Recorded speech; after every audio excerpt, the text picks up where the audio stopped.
এবার আসেন বুঝে নেই, চায়না কি আসলেই সামরিকভাবে সরাসরি সেনা পাঠায় অন্য দেশে সাহায্য করে নাকি করে না? করছে।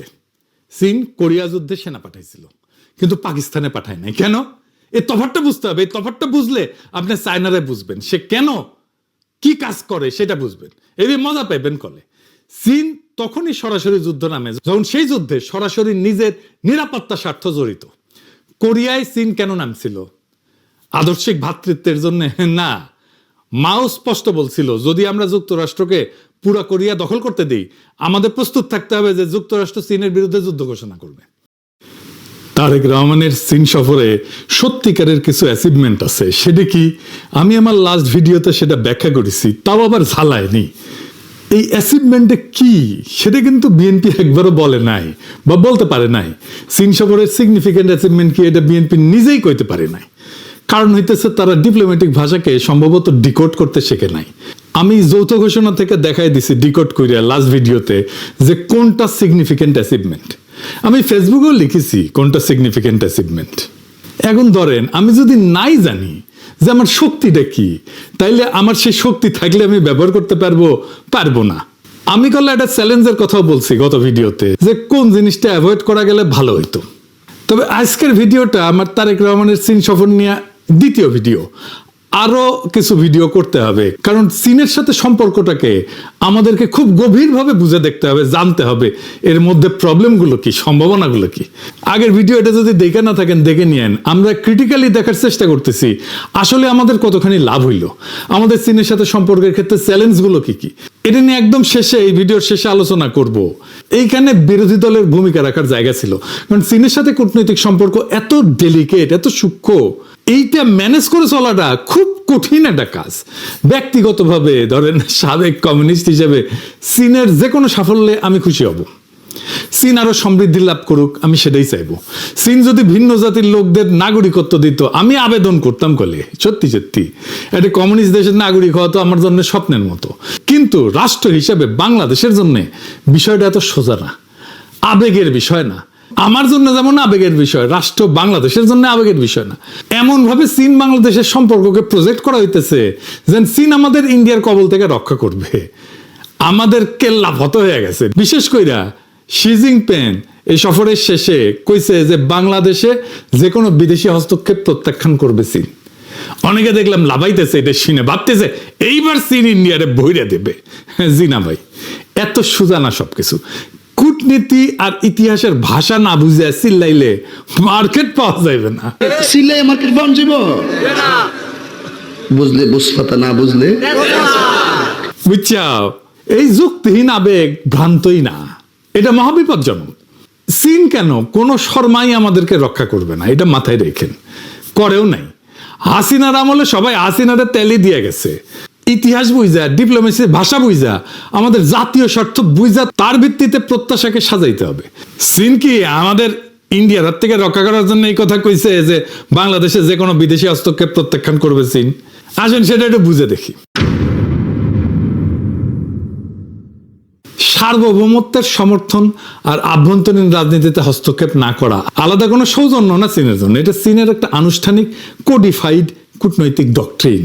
পঞ্চনীতি, গত এপিসোডে কইছিলাম না যে পঞ্চনীতি আলাপ করব। 5 প্রিন্সিপালস অফ পিসফুল কোএক্সিস্টেন্স। এই শব্দগুলোর পেছনে একটা 70 বছরের রাষ্ট্রীয় কাঠামো চিন্তাধারা আছে, একটা ডক্ট্রিন আছে। আমি গত ভিডিওতে বলছিলাম যে এটা ব্যাখ্যা করব। 5টা নীতি, এই পঞ্চনীতিটা কি এটা একটু স্পষ্ট করে বলি। আক্ষরিক অর্থে শান্তিপূর্ণ সহাবস্থানের 5 নীতি। নীতিগুলা হইল: 1, পারস্পরিক সার্বভৌমত্ব এবং ভূখণ্ডগত অখণ্ডতার প্রতি সম্মান। অর্থাৎ আমি তোমার সীমানা মানি, তুমি আমার সীমানা মানো, কেউ কারো ভূখণ্ড নিয়ে প্রশ্ন তুলব না। 2, পারস্পরিক অনাক্রমণ, কেউ কাউকে আক্রমণ করবে না। 3, একে অপরের আভ্যন্তরীণ বিষয়ে হস্তক্ষেপ করবে না।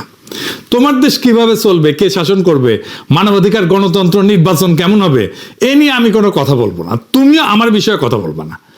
4, সমতা এবং পারস্পরিক স্বার্থ, সম্পর্ক হবে সমান সমান, উভয়ের লাভ। 5, শান্তিপূর্ণ সহাবস্থান, ভিন্ন ব্যবস্থার রাষ্ট্র পাশাপাশি শান্তিতে থাকবে। এইবার আসেন এই পঞ্চনীতির ইতিহাসটা জানি, কারণ এটা না জানলে এই নীতির আসল মানেটা ধরা যাবে না। পঞ্চনীতির ইতিহাসটা কি? এই 5 নীতি চীন প্রথম আনুষ্ঠানিকভাবে ঘোষণা করে 1954 সালে 29 এপ্রিল ইন্ডিয়ার সঙ্গে তিব্বত নিয়ে একটা চুক্তির প্রস্তাবনায়। চুক্তির নাম ছিল agreement on trade and intercourse between Tibet reason and India. তারপরে সেই বছর জুনে চৌ এন লাই ইন্ডিয়া এবং বার্মা সফর করে নেহেরুর সাথে যৌথ বিবৃতিতে এটাকে শুধু দ্বিপাক্ষিক না, গোটা এশিয়ার সম্পর্কের কাঠামো হিসেবে ঘোষণা করেন। এই অন্যের রাষ্ট্রে হস্তক্ষেপ না করার সুন্দর নীতির আড়ালে আসল লেনদেন কি ছিল তাইলে? তিব্বত। চুক্তির মূল বিষয় ছিল ভারতকে দিয়ে তিব্বতের উপরে চীনের সার্বভৌমত্ব মানায় নেওয়া। অর্থাৎ তোমার আভ্যন্তরীণ বিষয় আমি নাক গলাবো না। এই কথার মানে দাঁড়াইলো তিব্বত আমার আভ্যন্তরীণ বিষয়, তুমিও সেখানে নাক গলায় না। পঞ্চনীতি জন্ম থেকেই ছিল চীনের সার্বভৌমত্ব দাবিকে বৈধতা দেওয়ার হাতিয়ার। ইন্ডিয়ার সাথে এই চুক্তির পরে ইন্ডিয়ানরা স্লোগান দেয় হিন্দি চিনি ভাই ভাই, স্লোগান যাদের সঙ্গে সেই ইন্ডিয়ার সঙ্গে মাত্র 8 বছর পরে 1962 সালে চীন যুদ্ধে জড়ায় যায়। চুক্তির মেয়াদ ছিল 8 বছর, 62তে সেটা নবায়ন হয়নি, আর সেই বছরই ইন্ডিয়ার সাথে যুদ্ধ শুরু হয়ে যায় চীনের। অর্থাৎ যে নীতি শান্তিপূর্ণ সহাবস্থানের নামে লেখা, তার আদি অংশীদারের সঙ্গে চীন সহাবস্থান করতে পারেনি। এটাই প্রমাণ পঞ্চনীতি সম্পর্কের কোনো গ্যারান্টি না। বোঝা গেছে এই নীতি চীনের জন্য আসলে কি কাজ করে? বাইরে থেকে এটা শোনায় উদার, সম্মানজনক, ছোট রাষ্ট্রের পক্ষে, কিন্তু ভেতরে একটা কৌশলগত যুক্তি আছে। একটা পরাশক্তির মুখে হস্তক্ষেপ, আভ্যন্তরীণ রাজনীতিতে হস্তক্ষেপ না করার মানে আসলে দুইটা জিনিস বোঝায়। একদিকে এটা চীনকে রক্ষা কবচ দেয়। চীন যখন বলে আভ্যন্তরীণ বিষয়ে কেউ নাক গলাবে না, তখন সে আসলে নিজের জিনজিয়াং, তিব্বত, হংকং, তাইওয়ান নিয়ে পশ্চিমা সমালোচনার দরজা বন্ধ করে দেয়। অন্য রাষ্ট্রে হস্তক্ষেপ এখানে চীনের নিজের জন্য একটা ঢাল, অন্যদিকে ছোট রাষ্ট্রের জন্য এটা প্রলোভন। হাসিনার সাথে চীন এভাবে ডিল করছে। পশ্চিম যখন বাংলাদেশে হাসিনাকে মানবাধিকার, নির্বাচন, সুশাসন নিয়ে শর্ত দিছিল, চাপ দিছে, তখন চীন বলে তোমার ঘরের ব্যাপার তোমার, আমি টেকা দিব, প্রশ্ন করব না। এটা চাপের মুখে থাকে সরকারের কাছে, এর চেয়ে ভীষণ স্বস্তিদায়ক জিনিস আর কি হইতে পারে? কিন্তু এই স্বস্তির দাম আছে।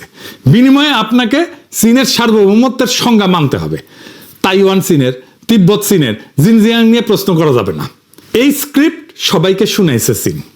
1954-তে নেহেরুকে শুনাইছে, 1960-এর দশকে পাকিস্তানকে শুনাইছে, 2001-2002 সালে খালেদা জিয়াকে শুনাইছে, 2024-এ হাসিনাকে শুনাইছে, 2025-এ প্রফেসর ইউনূসকে শুনাইছে, আর 2026-এ তারেক রহমানকে শুনাইছে।